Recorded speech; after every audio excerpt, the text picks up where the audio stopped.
For a man who wasn't always into his musical theatre, Derry man Damian McGinty has made a career out of singing and dancing. First on the set of Glee and now as a front runner on Dancing with the Stars. We're joined now by Damian and his dance partner Kylee Vincent. But first, let's take a look at the pair in action.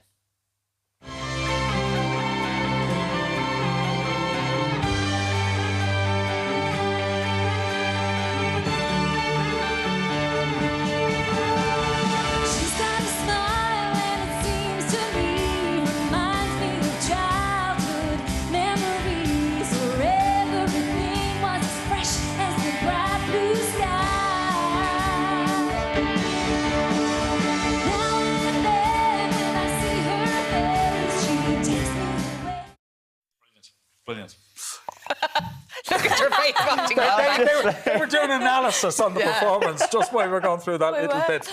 Come here, I saw you looking at Kylee and Kylee looking at you when we called you a front runner, because you don't like that, do you? No, I'm very uncomfortable with the title front runner. Yeah, that doesn't sit well with me. No, the whole thing still feels very surreal, to be honest. Like it's very like watching that. Like if you had showed me that in December, I actually would have said, what have you done with Damian? Like I just can't believe that's me. December though, it seems so long ago now. You must be absolutely banjaxed at this stage, are you? Yes, we're all getting there. Yeah, we're all getting there. Even the pros as well. Like the pros are flat out because they have to choreograph routines down the weeks and they're doing pro numbers and then Kylee is working with me and we do long hours because I'm naturally quite terrible. So it takes a lot of time to get to what you just seen there. But because normally Monday's a day off, but Kylee, it's not. No, we have no day off. Damian cannot take a day off. There's lots of work that has to go in to be able to perform like he does on a Sunday. So he is committed and he's the one that says, I want to go 100%, like I want to push myself. So he's the one that leads the Monday rehearsals in keeping going. So. OK, so what was that routine like on the Monday before? Oh, I wish we had footage to show you. It would be absolutely brilliant if we had the footage. It was nothing like that, was it? When I say nothing like that, I truly mean absolutely nothing like that. So that's how many hours of work? Million. 35. Yeah. Genuinely 35. Now, Kylee, how does Damian hold up against your previous partners, though? Because I suppose last year you were kind of kicked out early enough. And this year, you're there to the bitter end. To be honest, he's been a real dream partner. Honestly, he works so hard. He's so dedicated. And he sometimes pushes me. He's like, no, I can do this. Like, when I want to simplify something, he's like, absolutely not. We're going to get it. So This week that happened. Yeah, it did. On Wednesday this week, there was a bit, and we haven't danced on Sunday night yet, obviously, but on Wednesday this week, there was a wee bit that was like, I was struggling with it. And Kylie was like, right, let's just actually do it half time rather than double time, because at the minute it's quite different. And I was like, no, 100%, I'm going to get this. Doing it. I want to keep it in. We're doing this. And speaking of partners, of course, your other half, Stephen, was involved. So what's he doing now? Doing the knitting at home, watching Tumbleweed because he's doing all the house duties, doing some laundry, the dishes, keeping himself busy.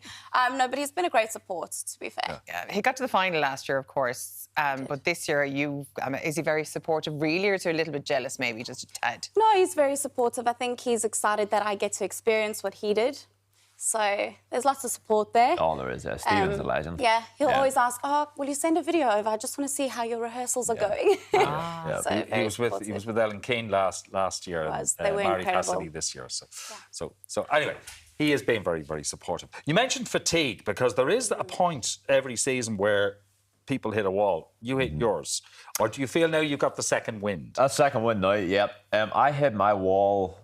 Week 5 was the most difficult week I had, which was the quick step. Actually, I was mentally exhausted, and it was just kind of this. It was like hump week in a weird sense, because it was halfway, and you knew that you could either go home, but also if you wanted to go to the very end, you still had 6 weeks left.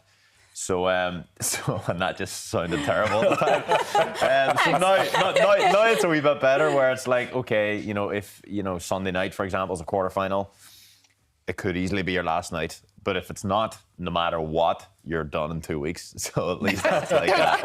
There's an end in sight. Finally, I see the end here, no matter what happens. So, And is the workload, learning new routines every week, is that anything kind of like what you were doing in Glee, or is it more difficult? Because I suppose you had musical numbers in Glee every week, and that's what a lot of people know you better for. Yeah, I mean, I suppose there's definitely similarities, but like, I think the main difference is on Glee, you know, you would do group numbers, and there would, first of all, there'd be a lot of places to hide because there's 10 of you, first of all, and then you do 40 takes, and you break down the sections. Yeah. Whereas this, it's literally me and Kylee, and you have a minute and a half live on a Sunday night to do this really, really well. It's a very, very different experience. This is way, way harder. Yeah. Much harder. And you had to dedicate a couple of weeks ago. You had a very poignant a moment. Tell us about that on Dancing with the Stars. Yeah, there was dedication week on week 6, and it just felt like the right time for me to kind of tip the hat to the Glee experience almost, and because there was a lot of great times on the Glee experience, but unfortunately we've lost multiple members of the cast since then. You know, quite tragically, obviously.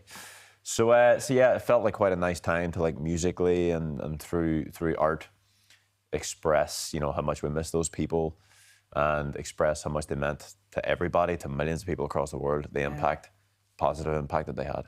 Cory Naya. Monteith Naya, aren't you? Mm-hmm. Yeah, I mean, yeah, they were great people, and they, you know, impacted people in a very big way.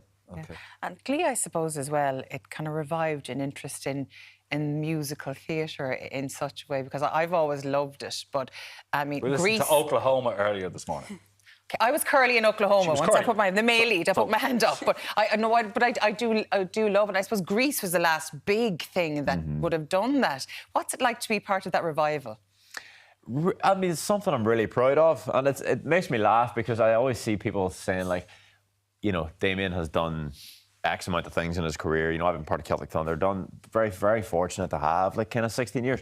People are like, but still the Glee thing. And I'm like, I understand it. Like Glee was one of the biggest shows ever. And I just had an honour to be a part of it. I was so fortunate to be a part of it. I've accepted that's going to stick with me until the day I die. And I'm completely fine with that. You were the Irish person on Glee. Do you know what I mean? Did they make you say top of the morning? Yes, they did. They did not! I swear to God, I'm not even lying. Did you tell them Irish people don't say that? Yes, it was my first line. My first day in with Heather Morris, and the first thing I was doing on the set of Glee. I'm scarlet for you. I know, oh my God. It was actually really hard because, like, as we know, that's so unnatural. Yeah. So yeah, that was tough going. You're very proud of your Derry roots, obviously. Yes. And you get to spend a lot of time home because of Dancing with the Stars. Kylee, has he convinced you to head up to the northwest to visit Derry? He has. We are trying to head up next week. Yeah. Hopefully we can fit it in our crazy schedule. Yeah. So the plan is next week, if we make the semi-final, we have to be proactive, obviously, but if we're lucky enough to be in the semi-final, we're going up to Derry. I am a proud Northern Ireland man. I mean, I grew up there, was born there, and I've actually teamed up with Tourism Northern Ireland at the minute to like spread the word about Northern Ireland and all the beautiful places up there.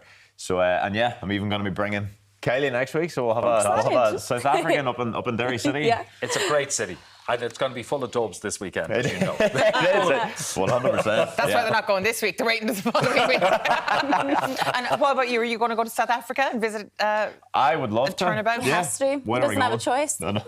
I said to Kylee this week. I said, Kylee, I said, when this is over, have we like accepted the fact that we may never see each other again? She was like. She's a bit harsh. She was like, she actually nearly like started crying. She was like, how dare you? What did you say that for? That's a terrible accent. That's Irishmen for you.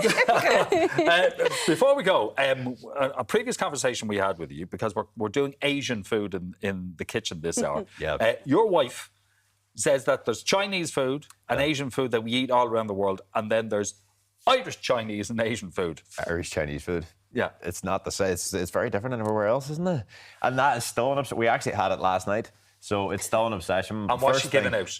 Oh, honestly, it is her favourite thing in the world. As soon as she lands in Ireland, she's like, I want Irish Chinese food. She's like, the curry sauce, the chips, I just don't understand it. And I'm like, thinking about it, I don't know how to explain it to you, but you it's just wouldn't really great. get it in Shanghai, would you? That You sort of wouldn't fare. get it in Not Shanghai, at no. all. No. Thank you both so much for joining us on the this show. weekend. Best of Thank luck. you, appreciate it. Enjoy Derry. I will, thank you. Hopefully, fingers crossed.